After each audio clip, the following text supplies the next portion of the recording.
আমার চ্যানেলে তোমাদের সকলকে স্বাগত।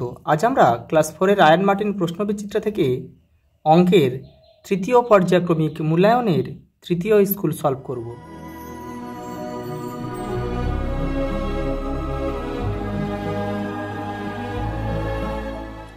দেখো, প্রথম প্রশ্ন দেখো, কোনো সংখ্যার উৎপাদক সংখ্যা কিন্তু নির্দিষ্ট। অর্ধেক পাতিলেবুর তল সংখ্যা হবে কটি? দুটি, একটা বক্রতল আর একটা সমতল। 8 সেন্টিমিটার কত মিলিমিটার নিয়ে যেতে হবে। দেখো, সেন্টিমিটার থেকে মিলিমিটার কভার ডেসি সেন্টিমিলি, দুঘর, দুঘর মানে একটা এক, একটা 10, 10 দিয়ে গুণ করতে হবে। তাহলে 10 দিয়ে গুণ করলে হয় 80 মিলিলিটার। মৌলিক বা যৌগিক নয় এমন একটি সংখ্যা হচ্ছে 1। কোন সংখ্যাটি 6 দ্বারা বিভাজিত? দেখো, 6 7 42, এটা। দেখো, দুধ পরিমাপের একক হলো লিটার। পরেরটা দেখো, এটার সঙ্গে গুণ করতে হবে। দেখো, 1 আর 0 থাকলে গুণ করা সহজ উপায় কি? দেখো, কটা শূন্য আছে? দুটো শূন্য। তাহলে এই সংখ্যার পাশে দুটো শূন্য বসিয়ে দাও। তাহলে 3 7 5 দুটো শূন্য বসিয়ে দিলে হয়ে যাবে। যে বছর লিপিয়ার নয় সেই বছর ফেব্রুয়ারি মাসের দিন সংখ্যা 28 দিন। আর লিপিয়ার হলে কিন্তু একদিন বেড়ে যায়, 29 দিন হয়ে যায়। 5টি পেনের দাম 45 টাকা, তাহলে একটি পেনের দাম কত? 5 লাম 45, 9 টাকা। ভাগ করলে হয়ে যাবে।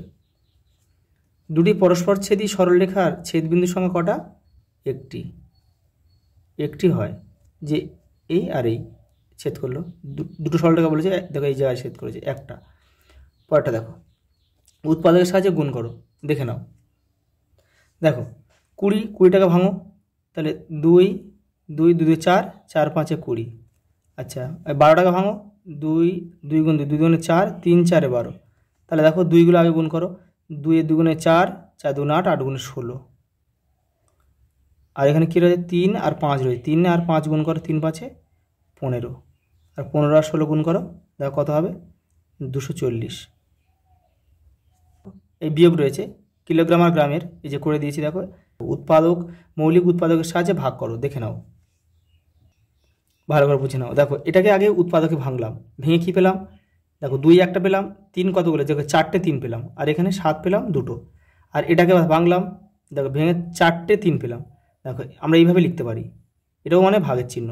এই যে 3টে লিখলাম ভাগ, দেখো এখানে কটা 3 আছে? দেখো, এখানে 4টে 3 আছে, এখানে 4টে 3 আছে, তাহলে 4টে 3 কী হবে? কেটে যাবে। তাহলে পড়ে রইল কি? দুটো 7 আর একটা 2, তাহলে হবে কত? 7 7 49, আর 49 দুগুণে 98। তাহলে এটাই কিন্তু আমাদের উত্তর। দেখো, এখানে দেখো শূন্য, এখানে শূন্য বসালে তারপর এখানে 9 হবে। তারপর দেখো, এখানে দেখো 8-এর কয় দাও? 16, 8 দাও, তাহলে এখানে আমরা 8 লিখব। আচ্ছা, এখানে 7 করতে হবে, তাহলে এখানে উপরে 6 আছে, 16 ধরতে হলে 16 থেকে কত বাদ দিলে 7 বলো তো? 9। তাহলে এখানে আমরা 9 লিখলে 9, এখানে 8 লিখতে হবে, কারণ হাতে 1 ছিল, সে হাতের 1 ধরতে হলে তা হাতের 1 আসলে 9 হয়ে যাবে। তো 9-এর কয় দাও? 16, 5 7 দাও। এবার হাতের 1 ছিল, হাতের 1টা এখানে বসাও, তাহলে কত হলো? 2। তাহলে 2-এর কয় দাও? 5 3, তাহলে 3 এ হয়ে গেল। দেখো, পরেরটা দেখো, বিষমবাহু ত্রিভুজ কাকে বলে? যে ত্রিভুজের 3টে বাহুর দৈর্ঘ্যই অসমান বা সমান নয় তাদেরকে বিষমবাহু ত্রিভুজ বলে। ছবি চিত্র আঁকতে বলে, তোমরা কিন্তু এঁকে নেবে, আমি জাস্ট দেখে দিলাম, তোমরা এগুলো পেন্সিলের সাহায্যে আঁকবে। এই এ বি সি। 4 সপ্তাহ 2 দিন কতদিন? কতদিন? দেখো, 4 সপ্তাহ, তো এখানে 4 বসাও, আর সপ্তাহ কত দিনে? 7 দিনে। আর এই 2টা এখানে বসাও, তাহলে 4 7 কত? 28, আর এখানে 2, তাহলে কদিন? 30 দিন। পরেরটা দেখো, সরল করো। এই যে দেখো, প্রথম বন্ধনী কাজ করতে হবে, তাহলে 8 আর 1 9, তারপর গুণের কাজ, 72-এর সঙ্গে 9 গুণ করলে 648, আর 8টা বসে গেল, দেখো বিয়োগ হয়ে গেল 640। পরেরটা দেখো, বলেছে এখানে বসাতে কে বড় কে ছোট সেটা দেখাতে বলেছে। দেখো, এখানে 7/6 রয়েছে, এখানে 12 14, তাহলে 12 14টা যদি কাটাকুটি করি আমরা, কি 2 দিয়ে কাটলে তাহলে কী হবে? দেখো, উপরে 6 হবে, 2 দিয়ে কাটলে, এটা 2 দিয়ে কাটলে 7 হবে। তাহলে দেখো, এটা 6 7, এটা 6 7, তাহলে এটা সমান সমান, কেউ বড় না কেউ ছোট নয়। এবার দেখো, এবার এখানে দেখো, এখানে 6 এখানে 6, তাহলে পয়েন্টের পরে দেখো, এখানে পয়েন্টের পরে দুটো শূন্য আছে, এখানে পয়েন্টে একটা শূন্য আছে, তাহলে কিন্তু এ বড়, তাহলে আমরা এইভাবে লিখতে পারি এটা। পরেরটা দেখো,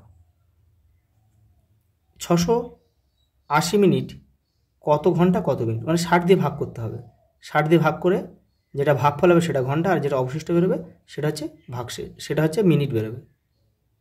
এই দেখে নাও, 6 দেখো 60 দিয়ে ভাগ করেছি, কত হলো 11 ঘন্টা হলো, আর 20 মিনিট অবশিষ্ট রয়েছে। এটা হচ্ছে 20 মিনিট, এটা ঘন্টা, এটা মিনিট।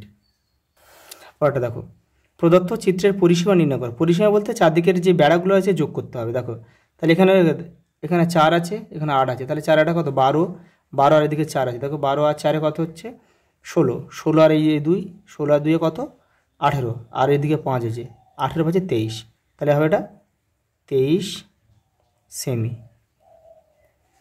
পরেরটা দেখো,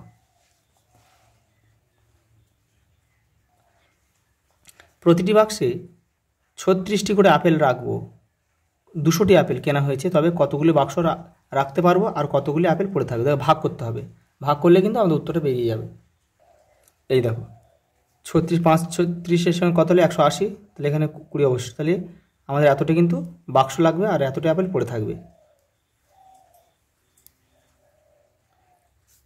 পরেরটা দেখো, পিসিমের বাড়ি যাওয়ার জন্য তুমি 12 কিমি 300 মিটার বাসে, 2 কিমি 820 মিটার পথ রিক্সায় গেলে, তাহলে তুমি কত কিমি ও কত মিটার পথ গেলে, তাহলে যোগ করে সিম্পল যোগ করলে হয়ে যাবে। দেখে নাও, এই দেখো এই কিমি আর মিটার, তাহলে 800 আর এদিকে 300, তাহলে কত হচ্ছে 300 1100, তাহলে 1120, তাহলে টোটাল হলো 1120। ভালো করে একটু বুঝে নাও। তাহলে আমরা জানি 1000 মিটারে কিন্তু 1 কিমি, তাহলে এখানে 1000 কিন্তু 1120 লেখা যাবে না, কারণ এটা তো মিটারের ঘর। তাহলে 1000-এর পর থেকে কত পড়ে আছে 120 পড়ে আছে। দেখো তাহলে আমরা এখানে 120 মিটার লিখব। আর 1000 মানে কত, 1000 মানে 1 কিমি, তাহলে 1 আমরা যোগ করব, তাহলে 2 1 3, 3 4 5, এখানে 5 লিখব, হাতে কিছু নেই, 1 বসে যাবে। তাহলে 15 কিমি 120 মিটার, এটা হচ্ছে আমাদের উত্তর। দেখো রামবাবু গত 4 সপ্তাহে মোট 3696টি খবরের কাগজ বিলি করেন। দেখো ক সপ্তাহে, 4 সপ্তাহে, 4 সপ্তাহ মানে কদিন, 4 সাথে 28 দিন, এটা কিন্তু মাথায় বুঝতে হবে। দেখো তিনি বলছে একদিনে কতগুলি কাগজ বিলি, জাস্ট শুধু ভাগ করলেই উত্তরটা বেরিয়ে যাবে। দেখে নাও, এই যে দেখো 4 সপ্তাহ, 4 সাথে 28 দিন, দেখো 28 দিনে বিলি করে এতটি কাগজ, একদিনের ভাগ করতে হবে। জাস্ট দেখো ভাগ করে দিয়েছি, কত হয়েছে 132টি। দেখো একটি পঞ্চভুজের মানে 5টা বাহু থাকবে, 2টি বাহুর দৈর্ঘ্য 4 সেমি, একটি বাহু 5 সেমি, অপর দুটি যথাক্রমে 3 আর 2। দেখো পঞ্চভুজটি অঙ্কন করো, দেখে বুঝে নাও একটু, আমি বলে দিচ্ছি তোমরা এঁকে নেবে। দেখে নাও, দেখে নাও, প্রথমে দিয়েছে কত 4 সেমি, তোমরা কিন্তু সব পেন্সিলে করবে এবং স্কেল দিয়ে করবে। দেখো প্রথমে 4 সেমি দিয়েছে, তাহলে মনে করো তুমি এটা 4 সেমি আঁকলে, এটা 4 সেমি আঁকলে পেন্সিল দিয়ে আঁকলে, এদিকে 4 সেমি আঁকলে। আর কি দিয়েছে, আর একটা 5 সেমি রয়েছে, তাহলে এটা আমি লিখছি, এটা 4 সেমি, এটাও 4 সেমি, এটা 5 সেমি, একটু বড় 5 সেমি। ভালো করে জিনিসটা বুঝে নাও, এটা 5 সেমি, এটা তোমরা স্কেল দিয়ে আঁকবে কিন্তু। এইবার দেখো 3 সেমি আর 2 সেমি তোমরা এটা কিন্তু খাতায় পেন্সিল দিয়ে এঁকে নেবে, নিয়ে ভালো করে বুঝে নাও, নিয়ে তো পেন্সিল কম্পাসের সাহায্যে এখান থেকে এটা কেটে নেবে, কেটে নিয়ে তোমরা এখানে বসাবে, বসিয়ে এদিকে একটা বৃত্ত 3 সেমিটা এদিকে একটা বৃত্তচাপ এইভাবে আঁকবে।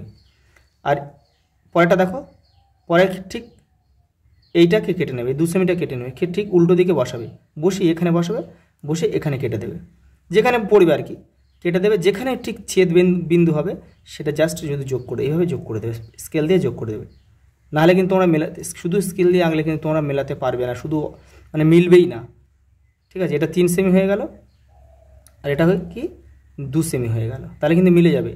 শুধু যে এই দুটো এই 3টে করার কোনো প্রয়োজন নেই, এগুলো স্কেল দিয়ে শুধু জাস্ট এঁকে নেবে, এঁকে নিয়ে পেন্সিল কম্পাসের সাহায্যে 3 সেমিটা কেটে এখানে বসে এই কাটবে, আর তারপর 2 সেমিটাকে মেপে নিয়ে এখান থেকে বসে এই কেটে দেবে, যেখানে মিলবে দুটো যোগ করে দিলে আমাদের উত্তর হয়ে গেল। দেখো রতন একটি ফাঁকা ট্যাঙ্কে সকালে এত লিটার জল ভর্তি করেছে, বিকেলে এত লিটার জল ভর্তি করেছে, কিন্তু সারাদিন এত লিটার জল ব্যবহার হলে কত লিটার জল পড়ে থাকবে। দেখো এই অঙ্কগুলো খুব সহজ অঙ্ক, জাস্ট এটার সঙ্গে এই প্রথম যেটা ভর্তি করেছে সেই দুটোকে যোগ করবে আগে।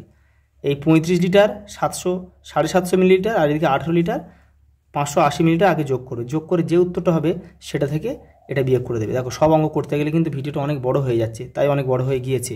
দেখো লাস্ট প্রশ্ন, দেখো রামবাবু দেখো 4 পেটি আপেল ও 6 পেটি কমলালেবু কিনলো, এই 1 পেটি আপেল হচ্ছে 2200 টাকা, ওই 1 পেটি কমলালেবু এত টাকা। তাহলে কোন ফল কিনতে রামবাবুর বেশি খরচ হলো? জাস্ট দেখো এই 4-এর সঙ্গে এটা গুণ, আর 6-এর সাথে এটা গুণ করে যে উত্তরটা হবে বিয়োগ করলে কিন্তু আমরা উত্তর পেয়ে যাবো। দেখে নাও, এই দেখো কমলালেবু কিনেছে দেখো 10,000 200 টাকায়। আর আপেল কিনেছে কত টাকায় দেখো, 8,800 টাকায়। তাহলে কোনটা কিনতে বেশি টাকা লেগেছে?